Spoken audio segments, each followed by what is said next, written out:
The engine of the old car coughed once, then went silent again. People in the parking lot laughed. Phones were already in the air, recording.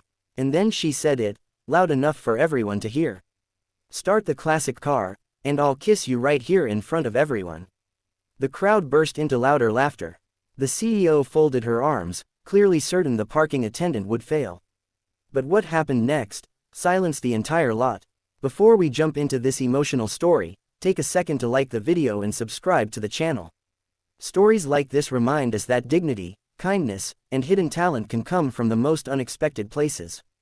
Now, let's begin. The afternoon sun poured over the glass towers of Northbridge Plaza, the kind of place where luxury cars gleamed and security guards stood straighter when executives walked by. The underground parking entrance smelled faintly of rubber and gasoline, and near the gate booth stood a man in a faded blue uniform named Daniel Cruz. Daniel had been working there for almost 6 years. To most people driving into the building, he was invisible. Just another parking attendant waving cars through, stamping tickets, or jogging to open a gate when the sensor failed.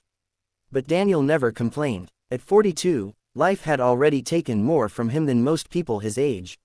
Years ago he had owned a small auto repair shop on the edge of town. He was known for fixing engines that other mechanics gave up on.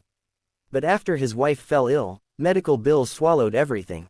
The shop closed, the equipment was sold, and eventually Daniel found himself working wherever he could. This parking job wasn't glamorous, but it paid enough to keep the lights on in the small apartment he shared with his 14-year-old daughter, Sophia. Sophia believed her father could fix anything, and Daniel tried his best to prove her right. That afternoon started like any other. Daniel stood near the entrance, guiding cars toward open spots. Luxury sedans rolled in, followed by SUVs that cost more than his old house once did. Then the crowd appeared. Several sleek black cars pulled into the parking area, surrounded by assistants, photographers, and a small group of employees whispering excitedly. At the center of it all was Victoria Hale. Victoria was the CEO of Hale Dynamics, a powerful tech company whose headquarters occupied the top 20 floors of Northbridge Plaza. She was famous for her sharp mind, bold decisions, and a personality that some people admired, and others quietly feared. Victoria walked with confidence, wearing a tailored white suit and sunglasses that reflected the afternoon light.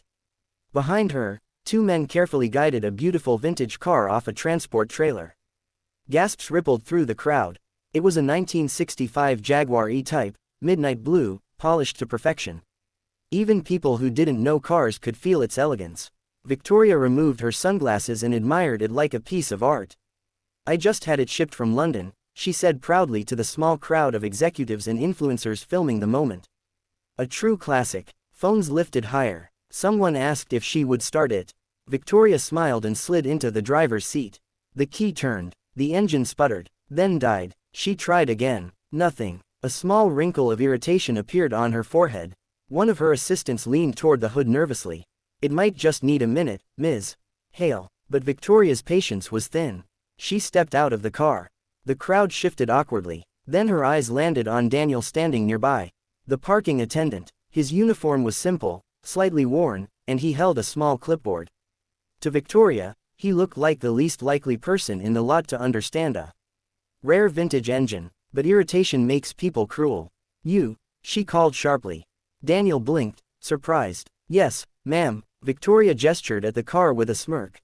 "You work around cars all day, don't you? Why don't you start it?" Some of the people nearby chuckled. Daniel hesitated. He had worked on engines like this years ago. But he also understood something else: the tone in Victoria's voice. It wasn't a request, it was a challenge meant to embarrass him. Still, Daniel walked over calmly. He looked at the Jaguar with quiet respect. "Beautiful machine," he said softly. Victoria crossed her arms. "Can you start it or not?" Daniel opened the hood. The crowd leaned in closer. Phones recorded every movement. Victoria glanced at the cameras and raised her voice dramatically. "I'll make you a deal," she said with a mocking smile.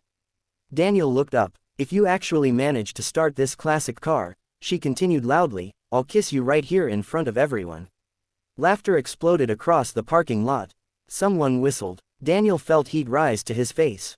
The humiliation hung in the air like smoke. For a moment he considered stepping away. But then he remembered Sophia's voice that morning before school. "Dad, you're the best mechanic in the world." Daniel took a slow breath. He leaned over the engine and studied it carefully. The laughter slowly faded. His hands moved with calm precision.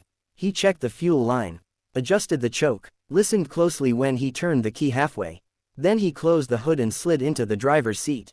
Victoria leaned against a nearby car, clearly amused. Daniel paused for a moment, almost like he was listening to the machine breathe. Then he turned the key. The Jaguar roared to life. Not sputtering, not coughing, a deep, smooth, powerful roar. The entire parking lot froze. Someone dropped their phone. The engine purred like a sleeping lion. Daniel gently tapped the accelerator once, making the sound echo beautifully through the concrete structure. Silence followed. Absolute silence. Victoria's confident smile disappeared. Daniel stepped out of the car. He didn't look proud. He simply nodded. It just needed the fuel line cleared, he said politely. Then he started to walk back toward his booth. But the crowd erupted. Applause. Cheers. People who had laughed earlier now looked stunned. Victoria stood frozen. Her own words echoed in her mind. Start the classic car, and I'll kiss you in front of everyone. The cameras were still rolling. Daniel had already reached his booth when Victoria spoke again. Wait. Her voice was quieter this time. Daniel turned. Victoria walked toward him slowly. The crowd parted. For the first time that afternoon, her expression didn't carry arrogance. It carried something unfamiliar. Embarrassment. You knew exactly what you were doing, she said. Daniel shrugged gently. I used to run a repair shop. The crowd murmured. Victoria looked at the car again, then back at Daniel. You lost it. He nodded once. Life happens. For several seconds, she said nothing. Then, to the shock of everyone watching, Victoria stepped forward and kissed him on the cheek. The crowd exploded, but Victoria wasn't smiling for the cameras anymore. She turned to the crowd and spoke clearly. I think I owe him more than that. She looked back at Daniel. How would you like to run the restoration division of Hale Automotive? We're opening a classic car department next month. Daniel blinked in disbelief. What? Victoria folded her arms, but this time her tone held respect. Anyone who can diagnose a Jaguar E-Type in 30 seconds doesn't belong in a parking booth. The crowd began clapping. Again, Daniel thought about Sophia, about the apartment, about the shop he once loved. Slowly, he smiled. I'd like that, he said. And somewhere in the parking lot, someone whispered something that perfectly captured the moment. Never underestimate the quiet man in the parking lot. Because sometimes the people the world overlooks are the ones with the most extraordinary stories. And sometimes all it takes is one moment for the world to finally see them.